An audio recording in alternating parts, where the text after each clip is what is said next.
to give greater autonomy to the Africa CDC, and also to strengthen the Secretariat of the AFCFTA, and then to strengthen the mandate of APRM and have its budget included in the budget of the African Union. The objectives set up for the peace fund, that is fixed at $400 billion, have been attained. Now the replenishment of the fund has been launched in Accra when we had our sixth mid-year coordination meeting in Accra, and the has been reviewed, that is the scale of assessment has been reviewed in order to have a greater balance and reduce the burden of all member states. The budget process of the African Union is being improved with the adoption and implementation of the action, which is obviously not perfect, but initiated by the 15 African ministers of finance. And then with regard to relations with the regional economic communities, the results that we have obtained is encouraging. The second ordinary session of the African Union, which was held in June-July each year, has been replaced by a mid-year coordination meeting that brings together the 5 heads of state of the Bureau of the Assembly, bringing together the 5 heads of state, members of the Bureau of the Assembly, and then the chairman, the current chairman of the 8 regional economic communities recognized by the African Union, and then the head of the Orientation Committee of NEPAD and the chairperson of the African Union Commission. Furthermore, the protocol on the relation between the African Union and the regional economic communities has been reviewed. The new protocol has been in force in 2021.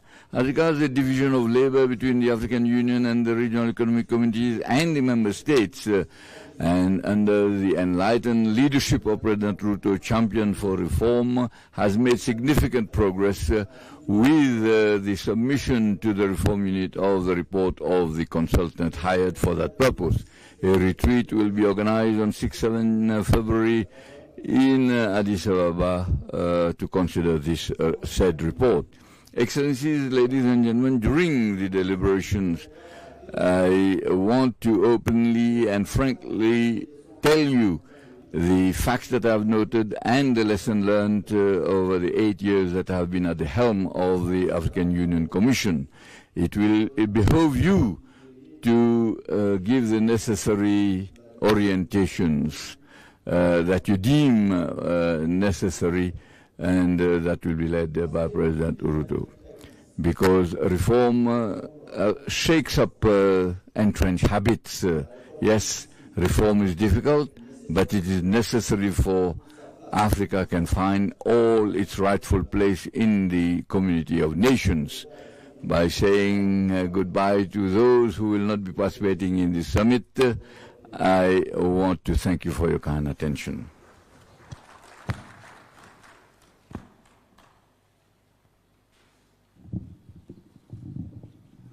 Your Excellencies, with your permission, I would like to request His Excellency Mohammed Salem Mazog to make a statement on behalf of the President of Mauritania.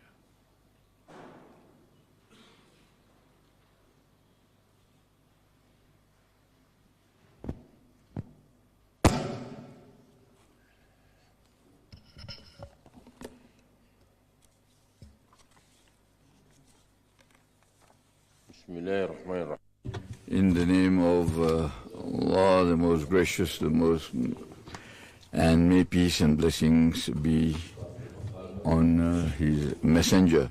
Excellency William Samuel Ruto, President of the Republic of Kenya, and African Union champion for institutional reform. Excellencies, ladies and gentlemen, heads of state, and dear brother, this is the chairperson of the African Union Commission. Excellencies, ladies and gentlemen, it is a proud honor to address you today representing your brother, His Excellency President Mohamed Sheikh Al-Ghazwani, Chairperson of the African Union, who unfortunately has not been able to be with you because of certain commitments and is unable to be in this meeting, a gathering which he highly values. He has entrusted me with the responsibility of conveying his apologies and his warmest regards and sincere wishes for the success of your discussions in attaining the objectives that serve our continent and strengthen the path of unity and shared solidarity. May I, Your Excellency President William Samuel Ruto, to express to you our profound gratitude for the warm reception and generous hospitality extended to us since our arrival in this beautiful and very welcoming country. I would like to seize this opportunity to extend my congratulations on the well-deserved trust bestowed upon you by the African heads of state and government through decision 866, appointing you as the African Union champion for institutional reform, succeeding His Excellency Paul Kagame, President of the Sisterly Republic of Rwanda. With your wisdom, vision, and commitment, there is no doubt, and I'm confident that you will continue to lead the process of institutional reform with distinction. Your leadership will undoubtedly align with our collective aspirations and drive forward the strategic goals outlined in Agenda 2063, the Africa we want. This vision of a strong and effective union embodies the aspirations of our continent for sustainable development, regional integration, and shared prosperity. I would like to seize this opportunity to acknowledge the outstanding efforts and remarkable achievements of His Excellency Paul Kagame, President of the Sisterly Republic of Rwanda, for his visionary leadership in steering the structural reform process of the African Union has been nothing short of transformative. Excellencies, ladies and gentlemen, the reform of the African Union is not merely a necessity. It is a moral imperative and a noble ambition that we collectively pursue. The complexities of global situation marked by escalating crises, coupled with the multifaceted challenges our continent faces, underscore the need to consolidate our unity and reform our union to better serve Africa. We envision our union as a powerful instrument capable of propelling our beloved continent to its rightful position on the global stage. Through this collective effort, we are determined to make meaningful progress in fulfilling the legitimate aspirations of our people for inclusive, balanced, and sustainable development. To this end, the reform of the African Union must lead to the establishment of a dynamic and efficient structure with well-defined roles and responsibilities free from duplication and conflicting mandates. This will enable us to concentrate our efforts on advancing the continent's most pressing priorities, including peace and security, economic development, regional integration, and the strengthening of governance and transparency. A fundamental prerequisite for this, of course, is ensuring that the Union possesses sufficient financial autonomy to carry out its responsibilities with both efficiency and effectiveness. The decisions we make as part of our structural reform process must be bold and resolute, aimed at unifying efforts, closing gaps, and addressing the shortcomings that have been identified.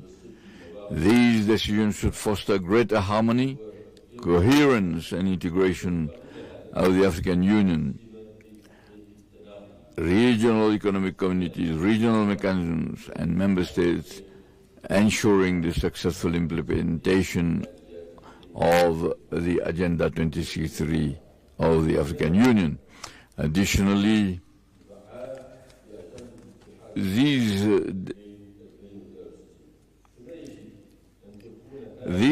decisions must be clear and unambiguous, leaving no room for misinterpretation. We must also establish robust mechanisms. Last year, we faced the consequences of not strictly adhering to the decisions made at the 11th Extraordinary Summit of the African Union, particularly regarding the election of senior leadership for the Commission and the application of the regional rotation principle. Just days before the nomination deadline, we were confronted with a complex crisis that threatened to derail the elections and raise doubts about a commitment to upholding this essential reform principle.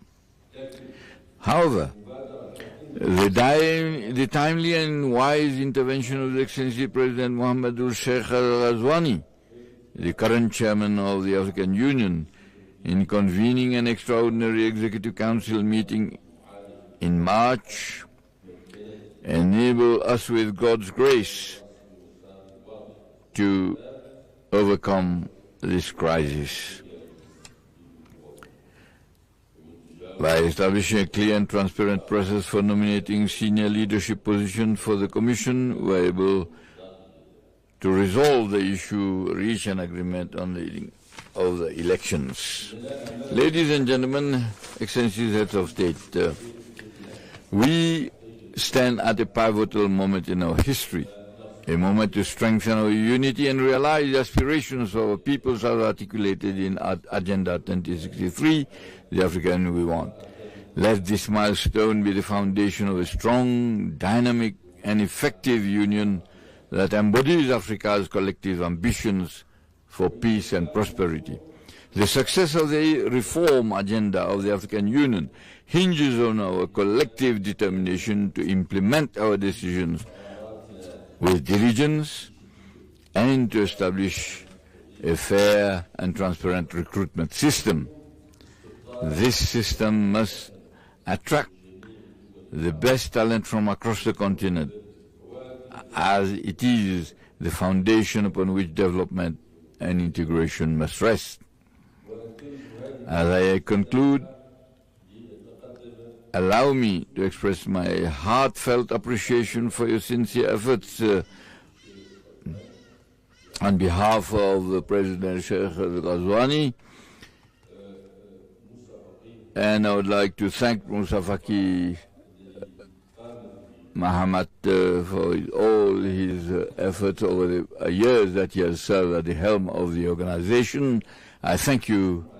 I would like to thank you and look forward to fruitful deliberations that will lead to decisions advancing our shared goals. Assalamu alaikum wa rahmatullahi wa barakatuh. May peace and blessings be upon all of you. Thank you, Mr. Minister. Your Excellencies, ladies and gentlemen, it is now my honor to invite Excellences, Mesdames et Messieurs, c'est mon honneur maintenant d'inviter William Samoei Ruto to make his address and take us forward from there.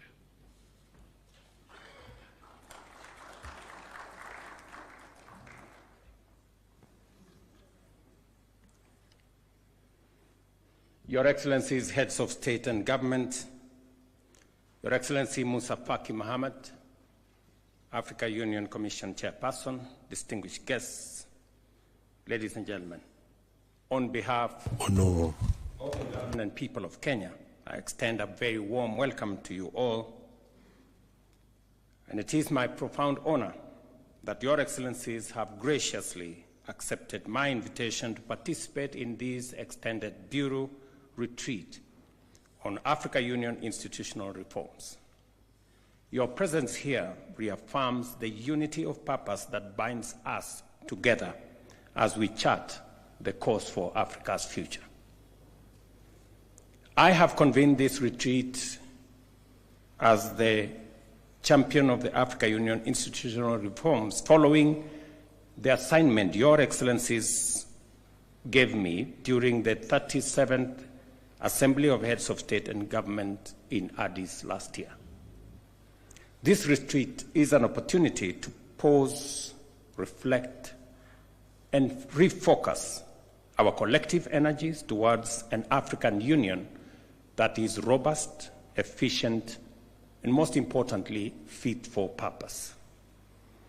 As Your Excellencies will recall, I was tasked with the role of re-energizing the reform process by ensuring the outstanding reform priorities are concluded as soon as is practicable.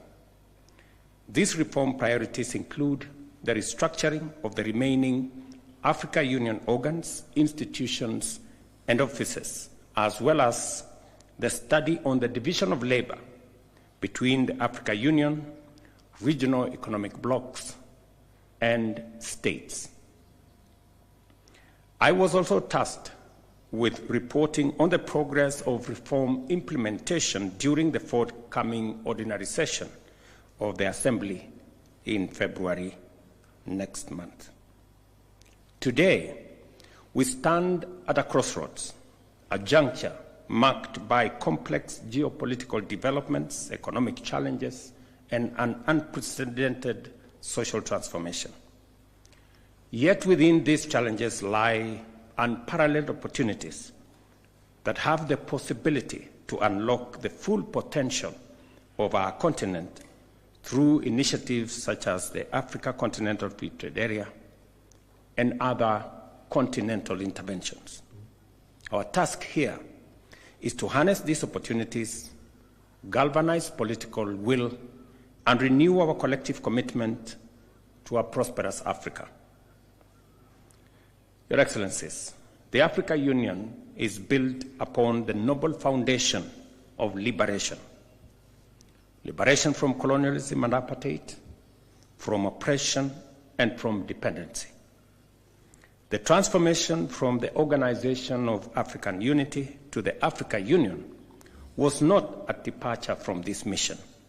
Rather, it was an evolution, a shift towards addressing contemporary challenges and seizing new opportunities. The Africa Union remains firmly in the business of liberation from poverty, conflict, and underdevelopment, from unfair global trading practices, and from exclusion in the global decision-making metrics. To achieve this, our institutional architecture must be strengthened, streamlined, and strategically aligned with our vision. Since my appointment as champion of AU institutional reforms, I have engaged extensively and strategically with key Africa Union stakeholders to advance the reform agenda.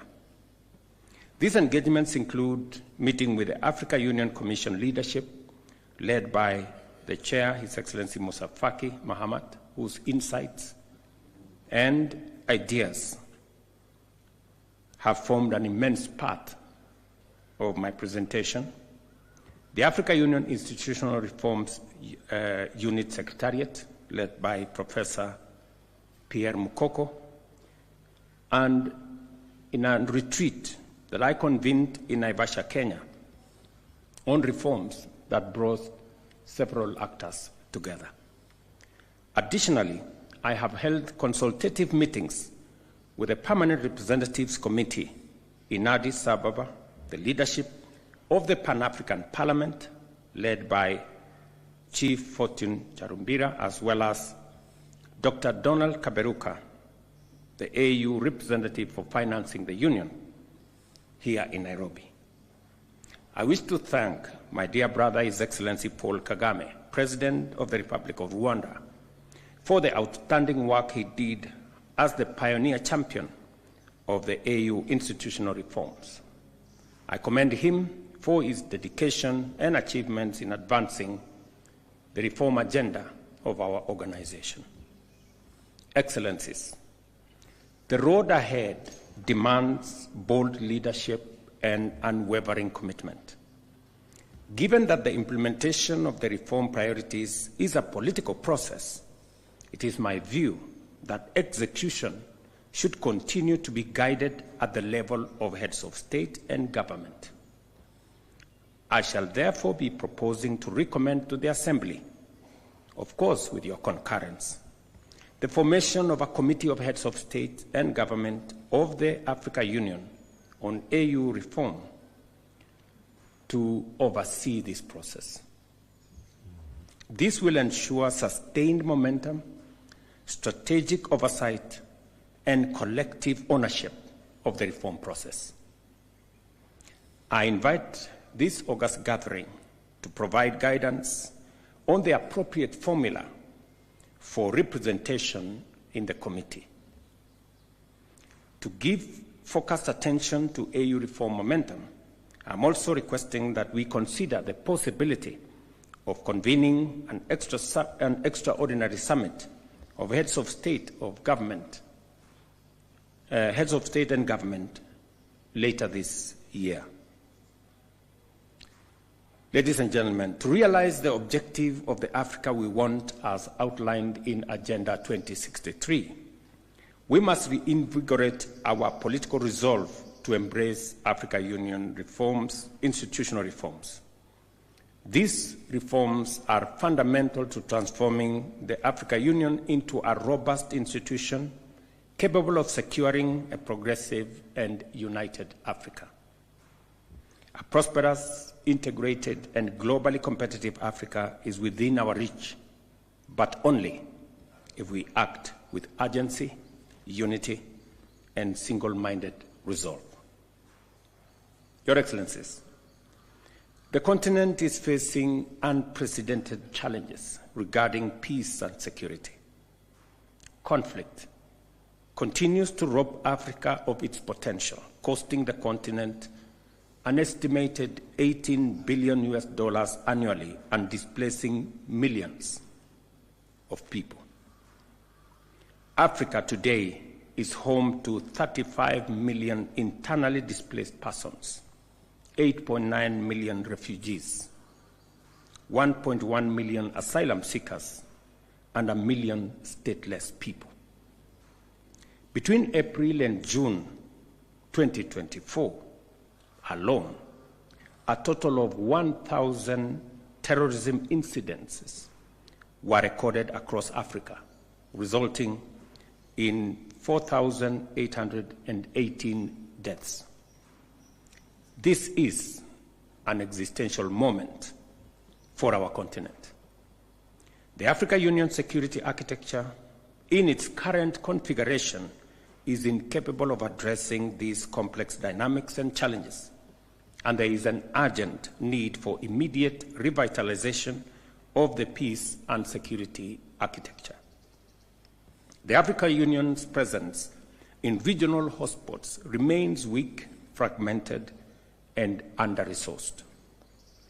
The African Union's network of special envoys and high representatives is underutilized and urgently needs refreshing in certain cases.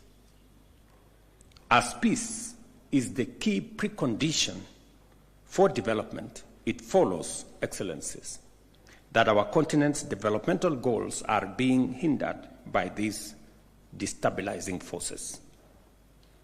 Strengthening the performance and effectiveness of African Union peace support operation is a strategic imperative given the volatile, complex, and interconnected nature of threats to collective peace and security.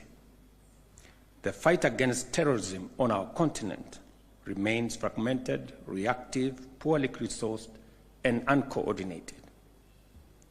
Developing, therefore, a comprehensive plan of action for countering terrorism in Africa, as foreseen by the 2022 Malabo Declaration, cannot wait any longer. I urge you, my esteemed colleagues, to reflect deeply on how we can further fortify our peace and security architecture. One pertinent proposal is to convene a high-level panel of Africans or professionals, perhaps 3 experts, to conduct a comprehensive review of our AU peace and security framework. This panel would also assess the feasibility of implementing the UN Security Council Resolution 2719, which offers a viable pathway for financing AU-led, UN-mandated peace support operations through assessed contributions. Excellencies, ladies and gentlemen, it is regrettable that despite the Assembly's decision to limit the summit agenda to 3 strategic items as outlined in Decision 635, the agenda continues to remain excessively complex and time-consuming. This complexity continues to hamper the efficiency and effectiveness of our deliberations at the summit. To streamline the Assembly's proceedings, I will be recommending for your consideration a revised format that includes a high-level opening session followed by a dedicated session for national statements by heads of state and government focused exclusively on the 3 agenda items. Each one of us will be allocated between 7 and 10 minutes to address any of the items, ensuring precision and focus. At the close of the Assembly session, the Chairperson of the Union and Chairperson of the Commission will issue a communiqué that encapsulates the deliberations and outcomes of the summit. In addition, I shall propose that the AU Commission be mandated to publish the Assembly and Executive Council decisions within 7 days of the summit's conclusion, ensuring transparency and prompt dissemination of resolutions. Excellencies, dear colleagues, Africa possesses the possibility and the capabilities and resources to finance herself sustainably and adequately. The revitalization of the Africa Union Peace Fund has been a commendable step forward, but we must consolidate these gains and set even more ambitious financing targets. A higher endowment for the Peace Fund is essential. In achieving this, domestic resource mobilization and strategic partnerships will play a pivotal role, all the while upholding the fundamental principles of African ownership and African leadership. Since 2020, the Africa Union budget has remained stagnant despite the increasing scope of our mandates and the creation of new institutions. Our ambitions must be matched by a predictable, sustainable, and accountable financial framework. I therefore propose for your consideration again the convening of an extraordinary session of Executive Council with the participation of Ministers of Finance to explore the present and present to the Assembly viable options for achieving the Johannesburg financing target within the next 5 years. Additionally, I recommend that the Assembly mandate the Africa Union High Representative on Financing the Union, Dr. Donald Kaberuka, to develop a concept note and a comprehensive report on practical options to achieve these targets. And I'm happy that Dr. Kaberuka is in our midst. Distinguished colleagues, the operationalization of the Court of Justice of the Africa Union remains a critical priority that must be pursued with renewed vigor. This judicial body is essential in providing a legal mechanism for the resolution of disputes between African states, as well as between the Africa Union and its various entities. Additionally, The court will serve as a court of appeal of decisions of the Africa Union Administrative Tribunal, thereby enhancing the credibility and efficacy of our continental legal framework. Although the protocol of the Court of Justice of the Africa Union came into force in July 2009, its implementation was deferred to facilitate the merger with the African Court on Human and People's Rights and to expand its mandate to include an international crimes chamber. It is now imperative that we move forward decisively in operationalizing this vital institution, and I will be presenting a resolution to the Assembly for the immediate appointment of judges to this court. In addition, the revitalization of the Pan-African Parliament is a matter that demands our collective focus and commitment. During a recent consultative meeting in Nairobi with the leadership of the Pan-African Parliament, we reaffirmed the need for a high-level advocacy to secure the ratification of the Malabo Protocol by an additional 13 members, thereby reaching the required threshold of 28 ratifications. As of now, only 15 countries have ratified the protocol, which seeks to empower the Pan-African Parliament with permanent membership and legislative authority to formulate model laws that will shape the governance of our continent. As champion of the Africa Union reforms, I call upon your excellencies to rally behind this effort and accelerate the ratification process. As we embark on our consultations today, I wish you all fruitful deliberations. Let us work together towards producing empowering and impactful outcomes that will drive the reform process forward and position our union for greater achievement. Again, to all of you, welcome to Nairobi.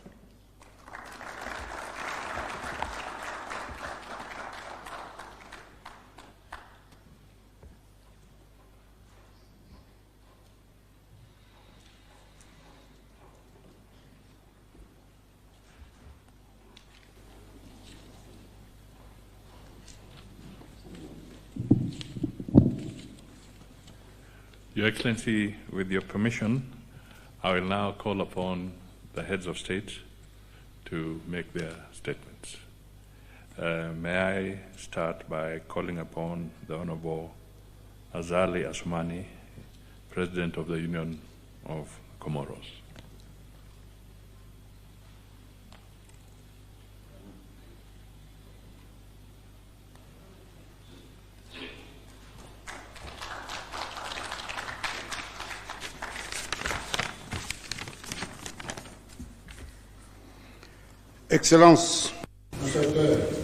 Excellency, dear brothers, Dr. William Ruto, Dr. Abaka Iyami, Excellency brothers, the Chair of the African Commission, Mr. Musa Faki, dear brother, Head of State and Head of Government, Ministers, Honorable Assistants, Assalamu alaikum. Allow me, first of all, to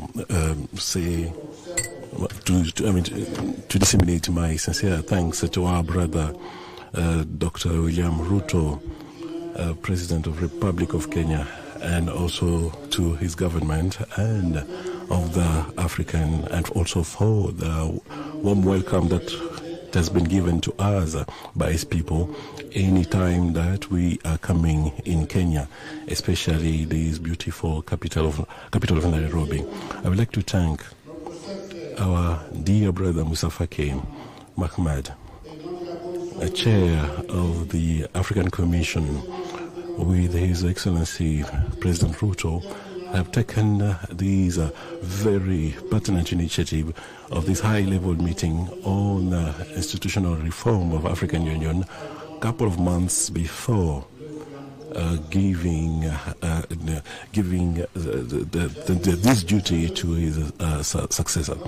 I would like to thank also sincerely our brother Paul Kagame, President of Republic of Rwanda, who led with in a very efficient manner the process that the reform process of the African Union. I would like also to thank the initiative and these high-level retreat focusing on institutional reforms as well as structure of the African Union. I won't be too long because our two brothers, Musa Faki and Ruto, have already said it all. However, I would like to highlight some changes that are ongoing, some that were also been organized and some didn't. So this also pushes us to adapt ourselves to the current situation. Therefore, now that we are preparing ourselves for the 38th ordinary Pan-African meeting, this meeting gives us an opportunity to highlight and to bring out important point of these reform that was held in March 2018. And I would like to congratulate my brother President Ruto for his brilliant presentation about the current reforms. And if these reforms today has had a lot of progress since his launching, as he has just underlined. So it is, of course, there are a number of challenges that we need to overcome in order to improve services that we provide from our organization, especially on its efficiency, operational efficiency, and to be able to reach to a level of having sustainable financing, as well as with the support of African citizens. Mr. President Mustafa Faki has sent me a document, and this document highlights the situation of our organization, as well as the different structures, and also during his tenure as the chair of the Union African. And I would like you to applaud him for because of this important document that I had the opportunity to read, and I also responded to him. So I would like to share with him the trust that I have towards also my brother President Ruto, based on these documents. And I think, as you have said, it is the right time to establish a committee that will help us to reflect, as also will suggest or brings us or give us solution in order to overcome our challenge, which is the Agenda 2063 of the African Union. On top of these challenges, we also have the current conflict that are rising in Africa, on the African continent, as well as across the world. Under this context, as well as geopolitical challenges that really are shaking Africa as well as the world, as we have said before, Africa has all the potentials, and that will help him to overcome his ambition for the Vision 2063, as well as establishment of CFTA and all the progress that has been highlighted based on these projects. And I believe that we'll continue. All that we are doing will allow us to resolve some issues, and especially also to give all these projects to the next generation and help them and give them a result that will enable them to move forward our continent. And allow me to also mention a number of things that are really shaking Africa. I think it's a very good lesson that has given to us. We need to move forward in order to find solution to those challenges that we are facing today. So it's up to us and our organization to make sure that our organization maybe getting at the high level, at the international level. And I would like to thank Mr. Ahmed for the effort that you have done. And I look forward for much better progress in the future. Thank you, Mr. President. Thank you, Your Excellency. It is now my honor to invite His Excellency Omaro Sissoco Embalo, President of the Republic of Guinea-Bissau.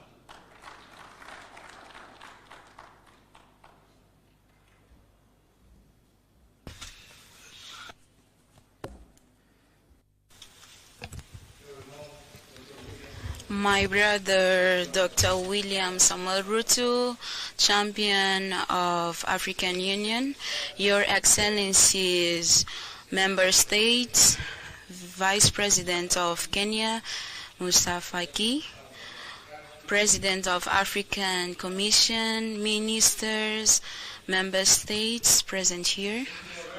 I feel honored to participate in this retreat that is crucial for our continent. We are here in Nairobi under the leadership of President Samuel Ruto, and we are called to reflect on the institutional reforms of the African Union to better serve the aspirations of our people. Africa has a global context that has been changing, and the resilience of our institutions will determine if we will be able to cope with the challenges so that we are not limited by inefficiencies. The reforms that we are discussing today are not only processuals, but they represent the base to achieve the objectives that was defined on the Agenda 2063 for a prosperous Africa and globally influent. We salute the leadership of the President Paul Kagame, and now the chair is on the hands of President Ruto to conclude this critical agenda. And we have labor that has to be given to the member states that is fundamental to a coordinated union and efficiency. We need to rationalize the responsibilities, including political issues, peace, security, trade, and we are able to guarantee that African Union can work as an unified institution for results. Besides that, the restructuration of the African Union is fundamental to increase the accountability from the 57 entities. For the reforms, we were able to make significant progress, but we need to continue with our work so that we can report on February 27. Financial budget is essential for our activities. The decision number 65 of Kigali that introduced a tax of 0.5 to finance African Union activities was a critical step. However, we still have challenges in implementation, and I call all member states to honor their commitments, the revitalization of the peace within African Union, as well as the Act 27 of the United Nations. We need to cooperate for peace and security in Africa. We need to consider these wins, mobilizing internal resources, mobilizing partnerships, and also creating a committee we have a committee that was created by the President William Ruto for accountability. This platform will bring the work together that is done within the member states for the reforms that address the needs of our population. While leaders, we need to defend these reforms and maintain them steadfast. We need to act not only representing our nations, but also protecting the collective destiny of Africa. Yours Excellencies, today we are in this retreat for our purpose that a reformed African Union, it is essential for our common objective. We have many challenges, but the opportunities are bigger. So may this retreat bring out our commitment in building a committed African Union, and that is equipped to drive our continent to an era of peace and global influence. Asante sana. Muito obrigado.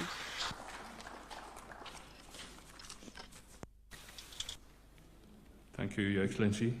It is now my honor to invite His Excellency Taye Selassie, President of the Federal Democratic Republic of Ethiopia.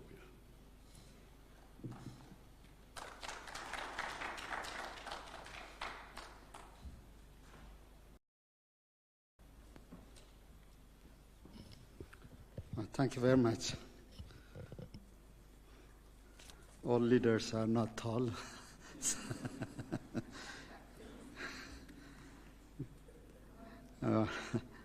Your Excellency William Samoei Ruto, President of the Republic of Kenya and champion of the Africa Union institutional reforms, Excellencies, Heads of State and Government, Your Excellency Musa Faki Mohammed, Chairperson of the African Union Commission, distinguished ministers and delegates, and ladies and gentlemen.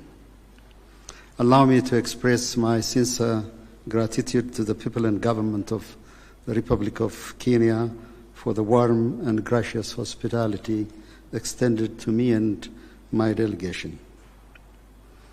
And I would also like to extend a warm greetings from your friend Prime Minister Abiy Ahmed, who couldn't be with us today due to an annual party congress that's taking place in Addis. I would also like to commend President Ruto for his exemplary leadership and steadfast commitment to advancing our collective goals, as well as for providing comprehensive update on the progress of the African Union institutional reform. We acknowledge with appreciation the invaluable contribution of the former champion of this reform, His Excellency President Paul Kagame, for laying a robust foundation upon which we can pursue our objective in building a strong institution. Excellencies, as we reflect on our reform journey, it is important to acknowledge the significant efforts we have made, particularly in structuring key African Union institutions. We have streamlined our summits, reformed our commissions, and rationalized the work of our key organs. Furthermore, streamlining our working methods is crucial for enhancing efficiency. Our commitment to ownership and accountability is evident in initiatives like the F-15 Finance Ministers Committee, the Revitalized Peace Fund exceeding, as mentioned earlier, $400 million demonstrates our collective resolve as well. Excellencies, while acknowledging the strides that we have made, we recognize that significant challenges remain in fully realizing the African Union's potentials. I wish, along this line, to emphasize on the following 5 key points. The first one is a question of inclusivity. This retreat provides a crucial framework for building consensus and engaging in meaningful discussion on the priorities of key reforms. While this platform undoubtedly provides significant impetus for AU reform, it will serve, Mr. President, as a foundation for a more robust and inclusive engagement with all member states, ensuring that their valuable contributions are effectively incorporated into the reform process. Second, probably a question that is pretty much dear to us is question of financial sovereignty. The new global geopolitical and economic landscape and the weakening of multilateralism underscores the urgent necessity of the African Union reform agenda. Self-sufficiency, not merely in innovative financing mechanisms, but also in cultivating an enabling environment across diverse sectors, is imperative. Excellencies, recommitment is insufficient. We must treat this reform as a matter of the survival of this very institution.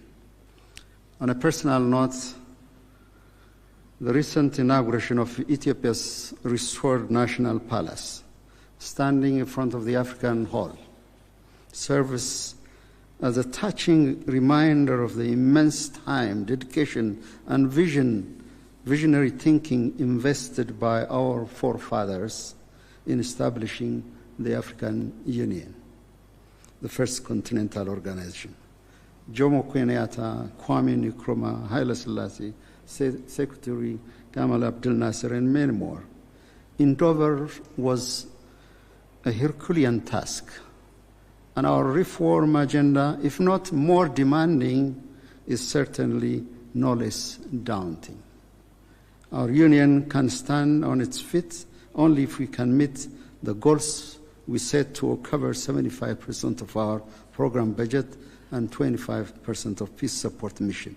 In this connection, we have to advance creative financing, including by encouraging private investment from our continent.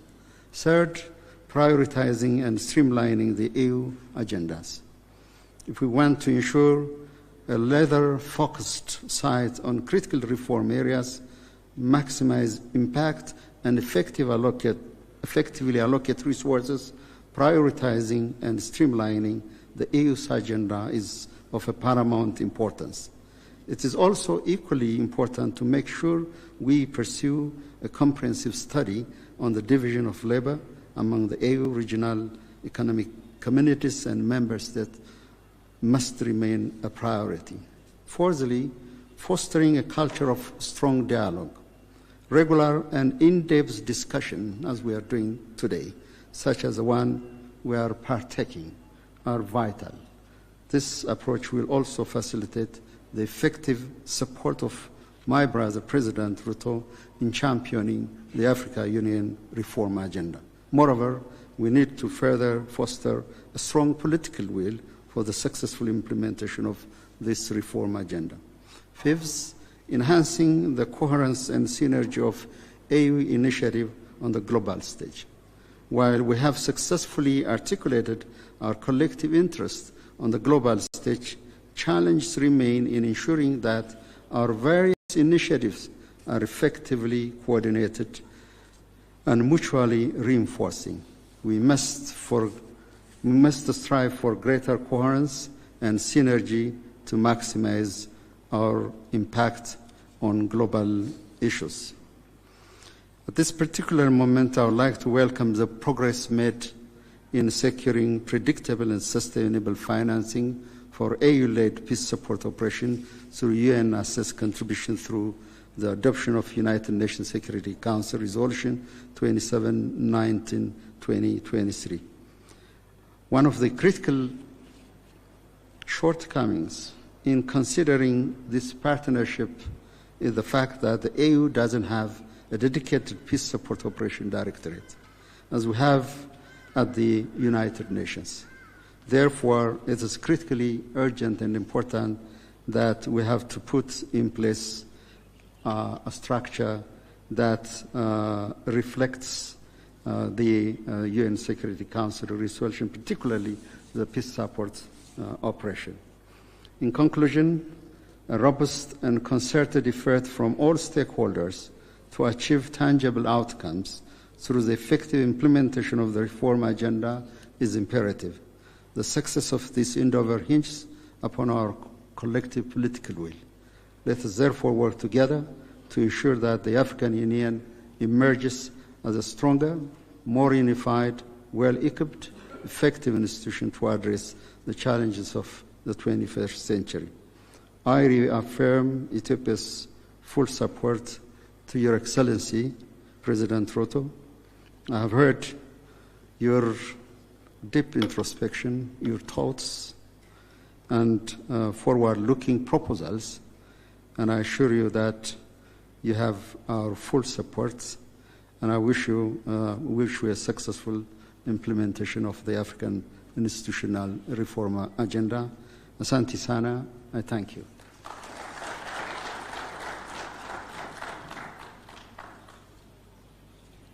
Thank you, Your Excellency. Now, ladies and gentlemen, let me invite His Excellency John Mahama, President of the Republic of Ghana.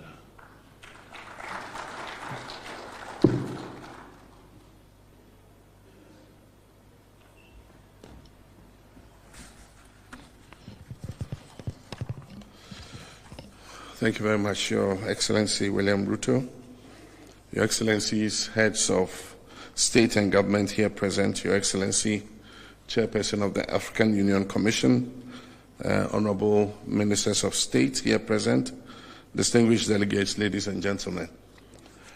It gives me great pleasure and honor to join you on this august occasion where we gather to interrogate a very important issue, such as the journey of the African Union towards the attainment of its revised objective, the Agenda 2063, having attained the initial aim of our founding fathers, which is liberation from colonial rule. Before I proceed, allow me to extend my heartfelt appreciation to my dear brother His Excellency William Ruto, for the invitation, as well as the warm and cordial reception that has been accorded us since our arrival in this second home of ours, the beautiful city of Nairobi, a land that embodies the spirit of Africa's resilience and innovation. And I thank the organizers for convening this crucial retreat at such a pivotal time in the journey of our dear African Union.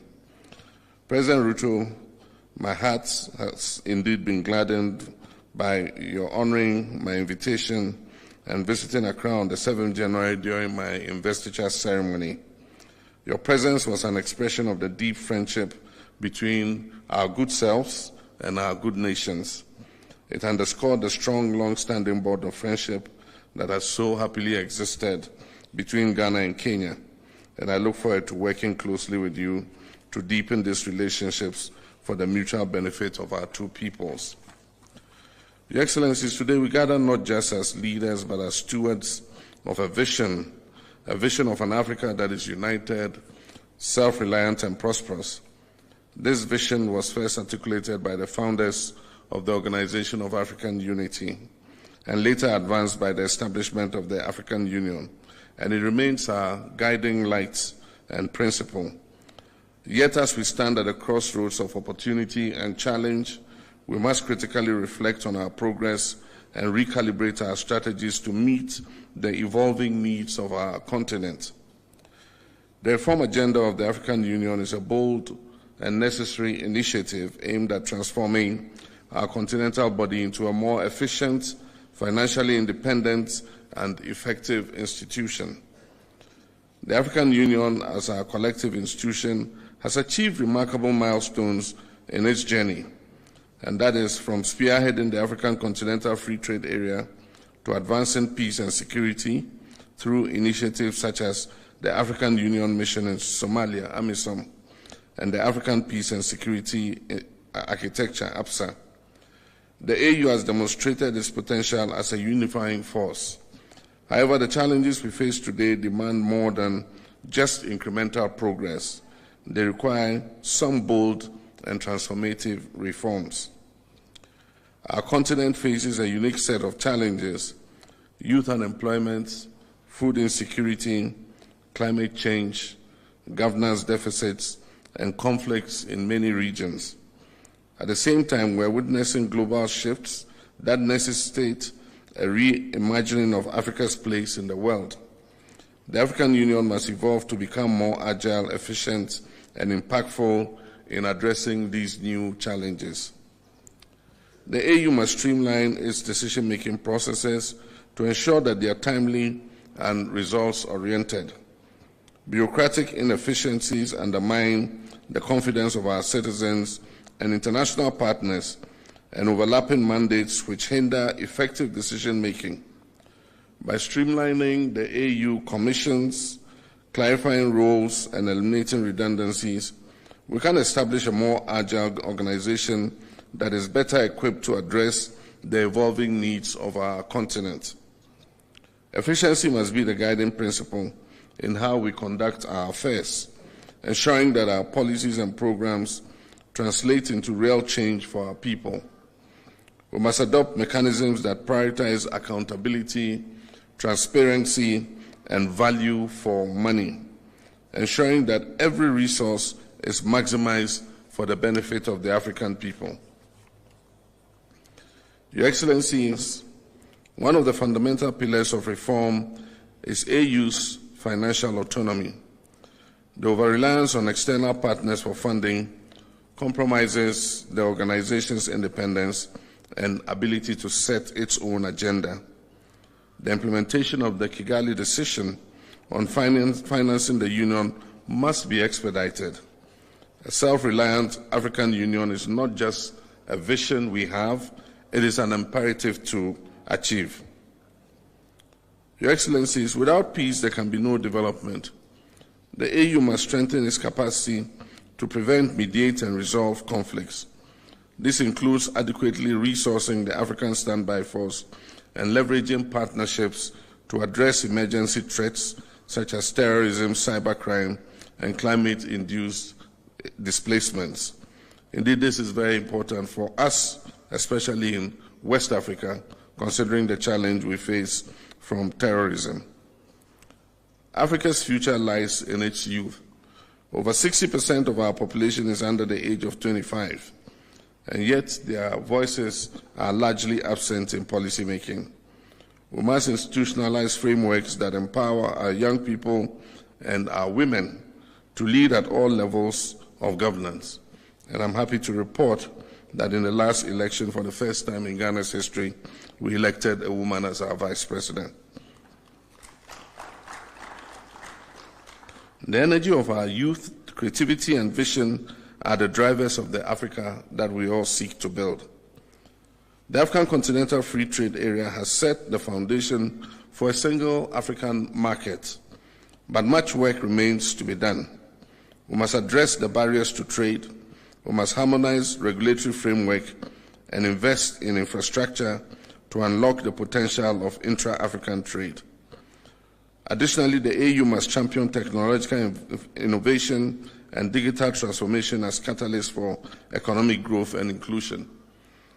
And in this, we wish that the African payment system that allows us to pay seamlessly for goods traded between our countries is expedited so that we can have a system of exchange.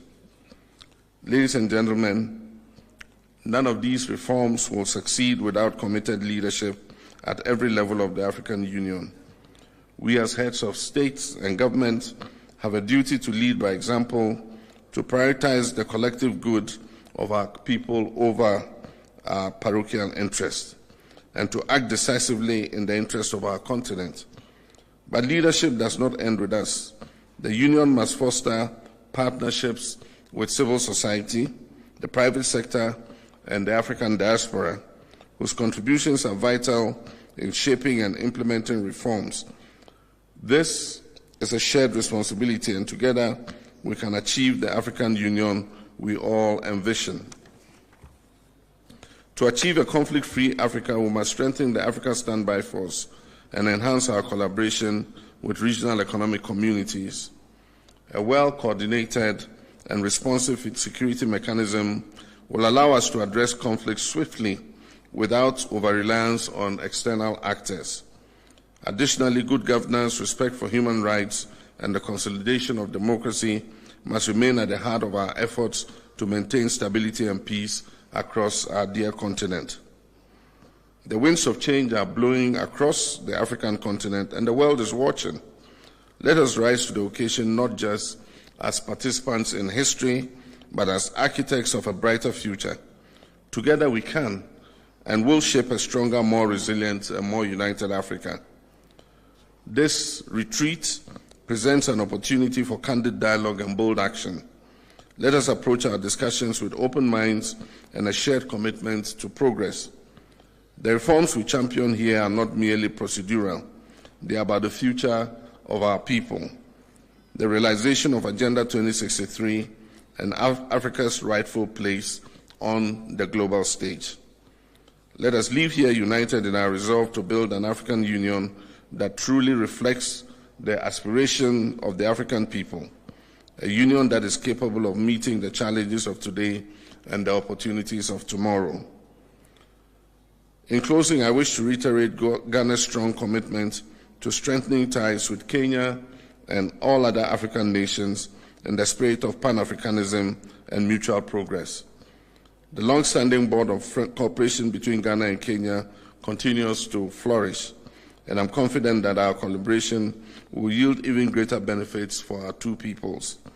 Together we can build an Africa that is resilient, prosperous, and united in its pursuit of sustainable development and lasting peace.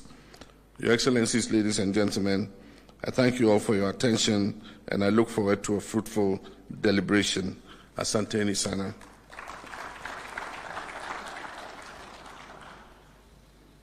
Thank you, Your Excellency. Your Excellencies, ladies and gentlemen, that marks the end of the opening session of the retreat. We shall now transit to the closed session, and my colleagues from Rwanda and Tunisia will make their statements at the closed session. So you will be guided by protocol, and those who will not be in the closed session, you'll also be guided as the closed session begins. Thank you, and let's proceed.